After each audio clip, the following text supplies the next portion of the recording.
Olá, alunos! Bem-vindo ao curso de Ética aplicado ao Distrito Federal, né? Bom, tem pouquíssimo tempo que a gente tem um código de ética, pouquíssimo tempo, e ele já vem caindo em concurso com força total, então já se prepara, né? Todos os concursos do Distrito Federal agora tem o seu próprio regramento ético que está previsto no decreto 37297 de 2016. Esse decreto é super recente, se a gente comparar com o decreto 1171 de 94, né? Que é o que rege os servidores do Executivo Federal. Agora, do Executivo Local do Distrito Federal, nós temos o 37297 de 2016. Esse decreto, gente, ele é muito legal, assim, mas o que eu acho pessoalmente, que ele reduziu muito o decreto 1171, né? Eu acho que ele podia ter colocado novas coisas, que esse tempo de era da informação tem trazido aí para o serviço público, esse uso de WhatsApp, o uso das redes de informação, isso ele não trouxe muito claro, né? Devia ter feito isso. Outros códigos têm feito isso, os códigos da Justiça Federal, por exemplo, trazem isso muito claro, esse não trouxe. E sabe o que ele fez? Ele juntou tudo num decreto só. O que é juntar tudo num decreto só? Lá no Executivo Federal, nós temos o Código de Conduta para a Alta Administração, nós temos um decreto que é o 1171 para os servidores de maneira geral, que disciplina a ética dos servidores, e nós temos o decreto 6029 de 2006, que vai falar só das comissões, então que vai disciplinar o funcionamento das comissões. O que nós temos no Distrito Federal? Nós temos um decreto que junta isso tudo num só. Então ele vai disciplinar a conduta da alta administração, ele vai disciplinar a conduta dos servidores em geral e ele também vai falar das comissões. Olha só que coisa, né? Tudo junto e misturado num decreto só. Para isso ele dividiu em 3 anexos e a gente vai ter que estudar isso tudo, ok? Vamos começar então nossos estudos? Olha lá, nós vamos falar do decreto 37297 de 2003. A finalidade desse decreto é aprovar no âmbito da administração pública direta e indireta. Então vamos lá, ó, primeira coisa, administração pública direta e indireta do Distrito Federal. Então, olha, ele só vale no âmbito do Distrito Federal, vale para os órgãos do GDF, mas vale também para a Terracap, vale também para o BRB, que são empresas públicas, as sociedades de economia mista, todas elas também vão estar sobre a égide desse decreto. E aí o Código de Ética dos Servidores e Empregados Públicos Civis do Poder Executivo institui as comissões de ética também do Poder Executivo. O que é civis, gente? Civis eu vou excluir aqui, ó, os militares. Os militares terão regramento próprio. Então, cuidado com isso aqui, ó. Os militares têm um regramento próprio, beleza? Muito cuidado com isso. E aí, olha aqui a divisão do decreto. Isso aqui é importante para te ajudar a estudar. Nós temos o anexo 1, o anexo 2 e o anexo 3. O anexo 1, nós vamos falar neste bloco, o anexo 2, nós vamos falar no segundo bloco e o anexo 3 no terceiro bloco. Eu vou seguir a ordem para você não errar no momento que você for estudar. O anexo 1 vai estabelecer o Código de Conduta para a alta administração. Alta administração, entenda, os chefões. Por que eu tenho que disciplinar, gente, ética para os chefões? Os chefões, eles têm peculiaridades que o cargo traz, que exige deles um comprometimento ético até maior do que o do servidor. Por exemplo, servidor público do GDF pode ter conflito de interesse. Pode. Não pode? Mas a chance de um chefão ter conflito de interesse é muito maior. Esse chefão pode ser, por exemplo, dono de uma empresa particular, ele pode ter um irmão que é dono de uma empresa particular, que presta serviço para o GDF, e aí a gente precisa disciplinar isso, né? Depois que esse cara sai, né, ele ocupou um cargo que ele teve acesso a um monte de informações, e aí de repente ele foi destituído desse cargo, ou ele pediu para sair. Como é que fica isso? Ele vai sair distribuindo informações que ele teve em razão do cargo? Então eu preciso disciplinar isso de uma forma clara. A alta administração tem peculiaridades que o servidor reles, como eu, talvez não tenha, ok? Não que o servidor não tenha conflito de interesse, ele tem, mas em nível bem menor do que o chefão. Aí olha o anexo 2. Lá no anexo 2, a gente vai estabelecer o código de ética dos servidores, dos empregados públicos civis do Distrito Federal. Não entra Polícia Militar, não entra bombeiro, não entra, né, essa parte militar, porque eles vão ter um regramento próprio. E o anexo 3 vai disciplinar o funcionamento das comissões de ética, que no Executivo Federal estão disciplinadas no Decreto 6.029. Eles vão trazer com bastante paralelismo para o anexo 3. Essa é a divisão do nosso decreto. Então, nós vamos começar com o anexo 1. O anexo 1 vai estabelecer o Código de Conduta da Alta Administração. Gente, aqui já tem problema. Aqui você já tem que saber, e as questões de prova têm explorado muito isso. A quem se destina esse anexo 1? Aí eu botei para você aqui, ó, aos chefões. Os chefinhos vão ficar com o anexo 2, ok? Então, seu chefinho lá do departamento de pessoal do Hospital Regional da Samambaia, ele é só um chefinho de um setor. Ele vai ficar lá no anexo 2. O anexo 2 vai tratar aqui do Código de Ética dos Servidores e Empregados. Agora, o chefão, quem são os chefões? Secretários de Estado, então o secretário de Saúde, o secretário de Segurança, o secretário de... ele vai ficar aqui, secretário, sei lá de que, tem tanta coisa, né? Secretário de Turismo, ele vai ficar disciplinado pelo Código de Conduta da Alta Administração. E aí vem o peguinha aqui, ó, e inclui os adjuntos e inclui também os secretários executivos, ok? Então, o secretário executivo também está sendo disciplinado aqui e os secretários adjuntos também. Quem mais? Dirigente de órgãos especializados até CNE 2. CNE 2, né, gente, é um tipo de nomenclatura que eu dou para os cargos comissionados. Então, o CNE 2 é muito alto, né? Ele vai ficar disciplinado aqui também.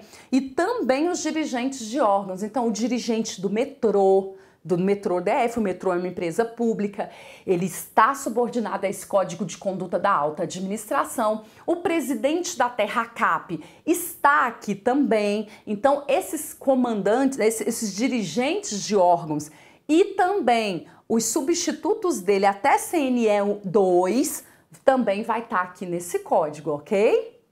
Então, quem recebe função comissionada? Eu recebo uma FC1, eu sou só uma função comissionada, sou só um supervisor. Não está disciplinado aqui, está disciplinado lá do anexo 2. Agora, o comandante-geral ou o presidente de determinadas empresas vão estar subordinadas aqui.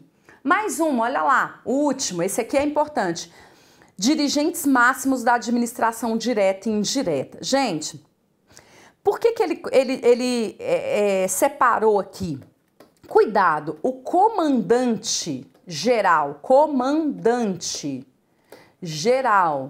da Polícia Militar, ok? E o comandante geral dos bombeiros também tá aqui, viu, gente? Ele também entra nesse código aqui. Embora ele seja dos servidores civis, tá disciplinando aqui, ó, o Código de Conduta da Alta Administração e o Código dos Empregados Civis, né, dos servidores civis, ainda assim o comandante-geral da Polícia Militar e o comandante-geral dos bombeiros são dirigentes máximos da administração direta. Eles também vão estar aqui, eles são dirigentes também de órgãos, de órgãos da administração pública, ok? Esses órgãos especializados, gente, tem a definição deles. Nessas definições vão mudando, mas tem a definição do que é esse órgão especializado, é órgão que trabalha com prestação jurídica para o GDF, tem lá a definição do que são esses órgãos especializados. E aí a gente não precisa saber diretamente, mas precisa saber que os dirigentes máximos de órgãos especializados também vão estar sob a égide desse Código da Alta Administração, ok? E aí o grande peguinha é comandante-geral da Polícia Militar e comandante-geral dos bombeiros também está sobre esse Código de Conduta da Alta Administração. Por quê, gente? Embora militares, eles estão prestando uma atividade que é muito administrativa, que é gerenciar, que é comandar, que é ter uma gestão de pessoas máxima aí. Então, eles também tem que estar ligados nas regras do Código de Conduta Anexo 1, beleza? Isso é peguinha em prova, por isso que eu tô demorando aqui. Mas vamos lá, qual é a finalidade do Anexo 1? Qual é a finalidade da gente ter um código para disciplinar a conduta da alta administração, dos chefões, dos bambambam? Será que eles já não sabem o que é ético ou não? Vamos ver? Finalidade. Primeira finalidade, olha lá.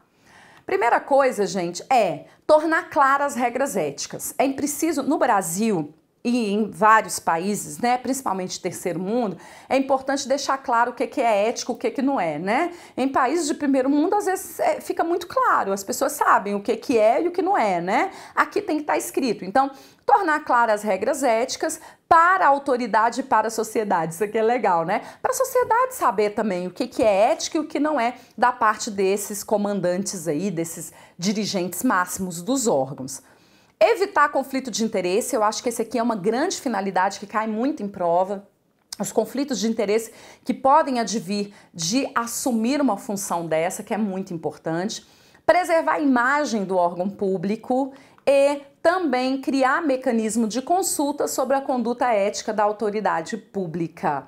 Preservação da imagem é muito importante, né? Qualquer escândalo ético que a gente fica sabendo que aconteceu no órgão público impacta a imagem desse órgão. Esse órgão passa a não ter toda a credibilidade, né, que ele tinha antes. Então é importante lá que o comandante-geral ou que o presidente do Detran tenha uma conduta ilibada, né, que ele siga as regras éticas. Imagina um diretor do Detran com 200 multas. Não faz sentido, né? Ele tem que ter uma conduta que tenha a ver com essa questão do cargo. E aí, para isso mesmo, é importante eu ter um código de conduta para que eu possa criar mecanismo para a própria população consultar o que pode e o que não pode e denunciar também, né? E colocar também quando essa conduta vai de encontro com o que está escrito. Isso é legal também. Essas são as finalidades. Ele está justificando por que existir um código de alta conduta. Tem a ver com a imagem,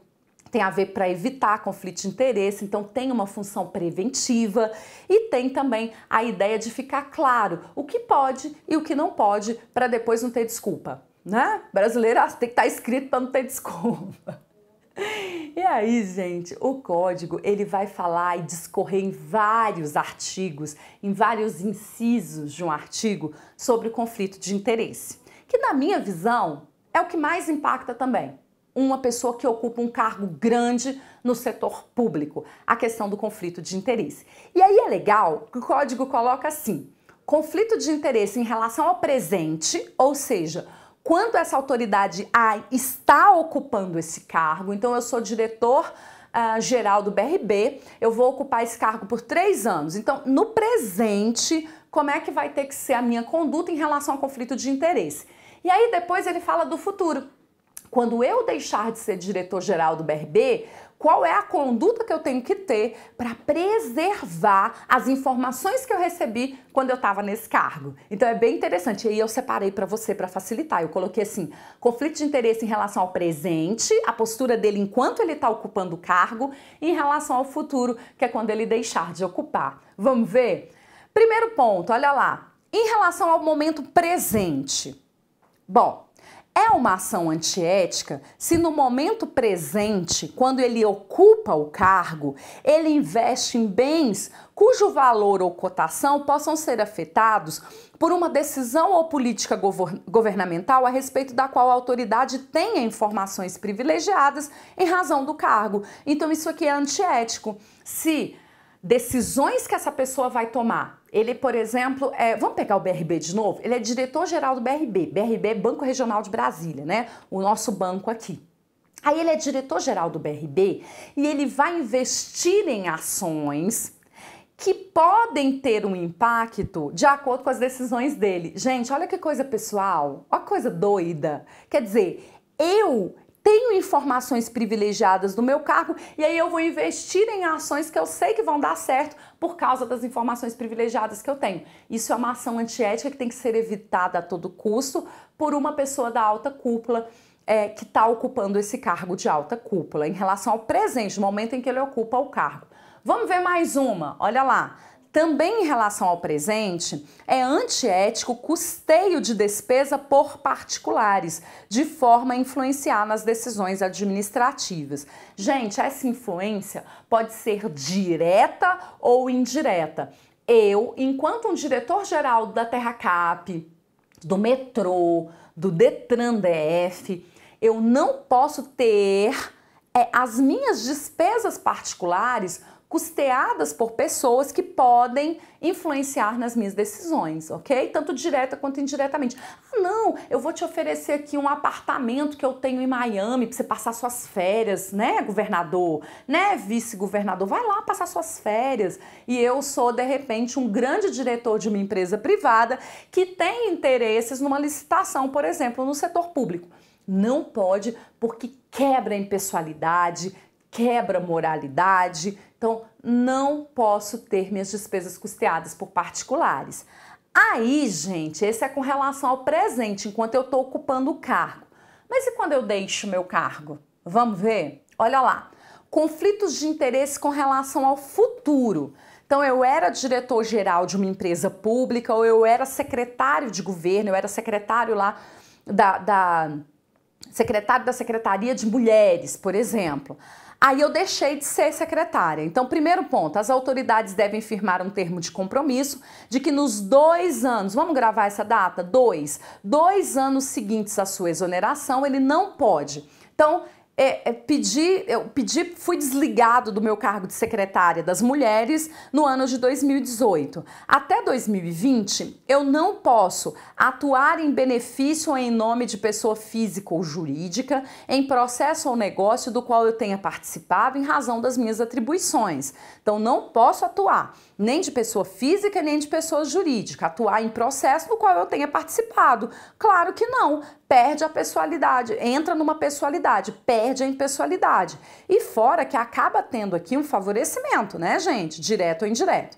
Também não posso prestar consultoria à pessoa física ou jurídica a respeito de programa, política, a que eu estive vinculado ou que tenha relacionamento direto e relevante nos 6 meses anteriores ao término do exercício da função. Então, 6 meses antes de sair, eu tive informações ou eu participei de um projeto novo. Então eu fui lá e participei de um projeto de prevenção de violência doméstica e que eu ia vincular as empresas privadas, que as empresas privadas iam ter que proteger a mulher contra a violência. Enfim, eu participei desse projeto 6 meses antes, até 6 meses antes, 2 meses, 1 mês depois, antes. Gente, durante 2 anos eu não posso prestar consultoria sobre esse assunto. O que também é importante, porque se eu participei desse projeto, eu posso ter informações privilegiadas que depois eu vou levar para uma consultoria. Não pode, de jeito nenhum, ok? Fui secretário de Segurança Pública, tive acesso a informações sigilosas em relação à segurança do Distrito Federal. Aí depois eu vou prestar consultoria. Não pode, de jeito nenhum, ok? E isso, nos projetos que eu participei 6 meses antes, eu vou ficar impedido por 2 anos, ok? Legal, né? Grava isso. Vamos mais, olha lá. Ainda em relação ao futuro, eu não posso atuar na representação de interesses privados perante o órgão ou entidade da administração de que eu tenha sido dirigente. Também não posso aceitar cargo de administrador ou conselheiro, não posso estabelecer vínculo profissional com pessoa física ou jurídica com a qual tenha mantido relacionamento oficial, direto e relevante nos 6 meses anteriores. Aqui também, gente, por 2 anos, tá? Continua. Durante 2 anos, eu não posso aceitar um cargo de administrador de uma empresa que tenha um vínculo com o cargo que eu tinha, ok? Então, eu sou secretário de Segurança Pública e aí, de repente, eu saio desse cargo. Nos 6 meses anteriores, eu participei ali, né? Eu tive um relacionamento direto com uma outra empresa de segurança privada e aí eu saio e vou ser dirigente dessa empresa de segurança privada. Não pode, tá? De jeito nenhum. Fique impedido disso aí durante 2 anos. Gente, isso é prevenção, né? Eu tenho que prevenir conflitos de interesse entre o público e o privado, tanto no momento presente quanto no momento futuro. Mais uma em relação ao futuro. Olha como o código quis resguardar, gente. Olha lá.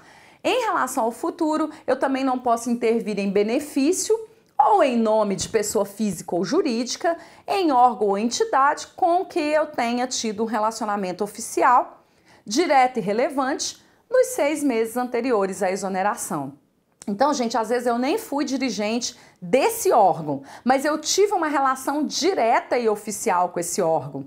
Aí eu não posso, durante 2 anos, intervir em benefício ou em nome de pessoa física ou jurídica junto a essa entidade, ok? E a gente sabe, né, gente, que como você é secretário, quando você é comandante, né, de bombeiro, diretor de empresa pública, você fica muito ligado e tem relacionamento direto com outras empresas, né? Então, o diretor-geral do metrô, ele não pode intervir em benefício de uma pessoa física ou jurídica junto a esse órgão que ele atuou, né? Ele teve um relacionamento direto nem com o metrô e nem com outro órgão, né? Com a Secretaria de Transporte, por exemplo, tem uma relação direta com o metrô. Ele atua junto, então eu não posso sair e intervir em nome de uma pessoa física nem em nome de pessoa jurídica. Também é para resguardar, né, gente? Resguardar o interesse público, que tem que prevalecer, ok? O bem comum, né, das informações que eu recebi. Então, gente, 6 meses anteriores, durante 2 anos, são as datas que você tem que guardar em relação a conflito de interesse, ok? A função de falar de conflito de interesse é preservar os interesses dos cidadãos que estão envolvidos e também da imagem do órgão, ok? Agora nós vamos para o campo pessoal também, né? Quais são os deveres desse dirigente? Qual é o dever de um secretário de Estado, de um vice-governador, do próprio governador? Quais são os deveres? Olha lá. Quando eu falo em deveres fundamentais, atuar com retidão e honra e evitar as vantagens pessoais do cargo. Isso é difícil, né, gente, nesse nosso Brasilzão, né? Mas tem que evitar tirar vantagens pessoais desse cargo. Segundo, respeitar o patrimônio público, né, gente? Quando eu falo em respeitar o patrimônio público, é evitar enriquecimento ilícito. O enriquecimento ilícito, você está roubando dos cidadãos. Se você está roubando, você não está respeitando o patrimônio público. Então, não pode, né? Outro dever, não se deve utilizar recursos públicos, sejam humanos ou materiais, para fins pessoais. Esse aqui é legal e cabe muitas questões em provas. Gente, não posso utilizar outros servidores públicos, sejam eles servidores, sejam eles estagiários, sejam eles terceirizados, eu não posso utilizá-los para fins pessoais. Os servidores que estão no meu órgão são servidores para atuar em relação ao serviço. Então, eu não posso ter benefícios pessoais com isso. Claro que um governador, um secretário, ele tem segurança, ele pode ter motorista. Isso são vantagens do cargo, que o cargo exige, né, gente? Mas ele não pode utilizar esse pessoal em benefícios pessoais. Isso é complicado, né? Porque o limite é muito tênue, mas a lei fala. Vamos ver mais uma, olha lá. Não utilizar o cargo para obter vantagem indevida. Essa vantagem é sempre para si e para outros. Então, não pode utilizar. E claro, é dever dele ter uma idoneidade, né? Idoneidade, gente, é ser referência. Ele tem que ser idôneo, né? Ele tem que ser uma referência nesse campo da ética e tem que cuidar disso. Qualquer escândalo quebra essa idoneidade, né? Mais deveres, olha lá, aqueles são deveres fundamentais. Ah, professora, pode vir na prova? Dica para você. Os deveres fundamentais têm a ver muito com o cargo, tá vendo? Tem relação direta com o cargo, com o bem maior que é o público. Já os deveres que não são fundamentais, eles são mais abstratos. Olha só, lealdade, boa-fé, justiça, cortesia, urbanidade, são deveres que são também dos outros servidores. Respeito à hierarquia administrativa, não ceder a pressões, né? Nem pressões de servidor, nem pressão de partes, nem pressões de outras empresas e reconhecer o mérito de cada servidor. Isso aqui eu achei legal, né? Porque isso não tem no Decreto 1171, não tem. Reconhecer o mérito dos servidores, ou seja, você motivar seu servidor, ter esse reconhecimento subjetivo, é também um dever das autoridades públicas. Achei muito legal isso, nenhum código fala disso, né? O do DF fala. Bom, então deveres tem os deveres fundamentais, que são bem relacionados ao cargo, os deveres gerais, que são bem abstratos, ligados a valores, a virtudes, e aí a gente vem agora para as vedações. O que é proibido para a alta cúpula? Olha lá, primeira vedação. Vedação é proibição. Utilizar o cargo público para obter favorecimento. Não pode. Você vê que é muito parecido com os deveres fundamentais, ó. Não utilizar o cargo para obter vantagem devida. Isso é um dever. E aí, quando eu venho em vedação, gente, ele repete isso também. Ele fala, ó, é proibido utilizar o cargo para obter favorecimento. É proibido culpar outra pessoa por fato que atente contra a moral, sabendo que não é verdade. Olha, gente, isso aqui também é uma coisa tão nova, né? Aí você fala assim... Por que isso está no código de ética? É claro que isso é errado. Eu culpar uma pessoa por uma questão moral que eu sei que é mentira, ou seja, fofoquinha básica, inventar. Gente, isso está escrito que já aconteceu muito no GDF. Já aconteceu de pessoas, autoridades públicas, secretários de governo, dando entrevista ao vivo no DFTV, falar uma inverdade, falar uma mentira ao vivo sobre um outro secretário, né? Que é um colega no caso. Então isso aqui, ó, não pode, agora tá escrito, né? É óbvio que não pode, mas agora tá escrito, é aí que não pode mesmo. Terceira vedação, olha lá. É conivência com erro, né? Você ter conhecimento do erro e não tomar providência, isso se chama conivência com erro. Procrastinação, você sempre deixar para amanhã algo que você possa fazer. Essa procrastinação, ela pode ser dolosa ou não. Eu posso fazer isso exatamente para prejudicar uma pessoa, um colega, uma outra pasta, né? Ou eu posso simplesmente não fazer com dolo e mesmo assim é errado. Atentar contra o direito à verdade. O direito à verdade, gente, ele é absoluto. As pessoas têm direito de saber a verdade, ainda que essa verdade prejudique o órgão, né? Seja um problema do próprio órgão. Eu não posso omitir essa verdade. Exercer outra função à ética ou vincular seu nome a empreendimentos de caráter duvidoso do ponto de vista da ética. Então, não pode, beleza? E aí, gente, eu separei vedações e vedações importantes. Sabe por quê? O próprio código faz isso. E uma vedação importante que ele coloca, ou seja, a chance de cair na prova é maior, porque o próprio código destaca essa vedação como importante, é esse aqui, ó. A autoridade pública não poderá receber salário ou outra remuneração de fonte privada em desacordo com a lei. Não pode receber transporte, hospedagem, favores de particulares, de forma a permitir uma situação que possa gerar dúvida sobre a sua honestidade ou honorabilidade. Então, ó, não posso receber transporte, não posso receber hospedagem de pessoas privadas, de fonte privada, nem salário, né? Eu posso receber porque pode gerar uma dúvida sobre a honorabilidade, sobre a probidade. E aí vem, ó, cuidado, olha lá a exceção, dá uma olhada na exceção. É permitida, aí vem a exceção, é permitida a participação em eventos, desde que tornada pública a sua remuneração. Então, por exemplo, eu sou secretário de defesa da mulher, mas eu também eu sou psicóloga, tô no know-how, eu posso dar uma palestra, eu posso participar de um congresso, mas eu tenho que tornar pública a minha remuneração, né? A gente já teve casos de membros do Executivo Federal que iam dar palestra e recebiam 1 milhão, né, por uma palestra. Pelo amor de Deus, nem Mário Sérgio Cortella recebe isso, né? Então eu tenho que tornar pública para ver o caráter, né, se faz sentido isso. E aí vem uma vedação importante, é vedada à autoridade pública a aceitação de presentes, salvo de autoridades estrangeiras ou nos casos protocolares em que houver reciprocidade. Cuidado com isso, viu? Isso aqui é importante, ó.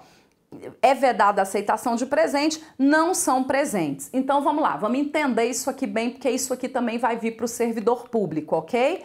É proibido receber presente, essa é a regra, não pode receber presente. Aí tem uma exceção, eu só posso receber presente em casos protocolares em que houver reciprocidade. Então o governador do Ceará vem, me traz um pacote de castanha, sei lá, aquele bolo, né, de rolo lá de Recife, ele trouxe isso, eu posso oferecer um presente para ele também de algo aqui do DF proporcional, beleza? Isso é presente que eu posso receber. Agora os brindes, gente, não são presentes. Então olha lá, não são presentes os brindes que não tenham valor comercial, distribuídos por entidades de qualquer natureza, a título de cortesia, propaganda, divulgação, que não ultrapasse o valor de R$100. Então ainda veio, ele reproduziu isso do Código do Executivo Federal, valor até R$100 para os brindes. Também não posso receber uma Hilux de brinde, né? Como já aconteceu com um determinado vereador aí no estado.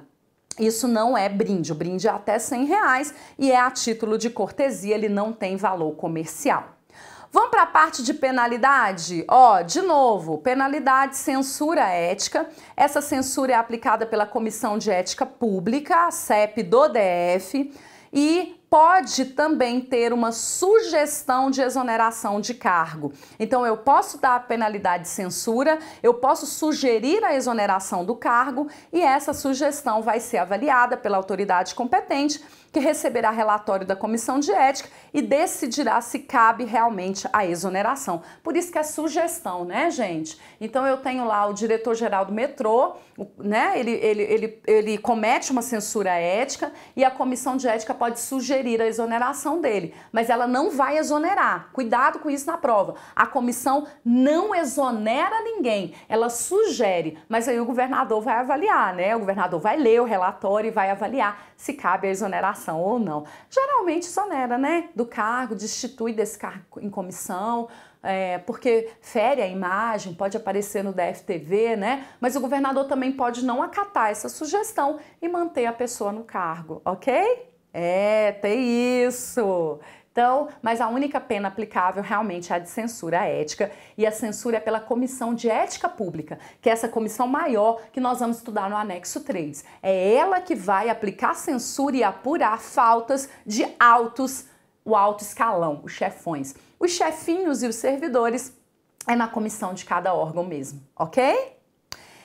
Esse é o Código da Alta Administração. Revisa, leia bastante, é um código meio truncadinho, mas eu facilitei aqui para vocês. E até o próximo bloco em que nós vamos falar dos servidores, ok? Nós vamos falar dos servidores normais, no próximo bloco. Até lá!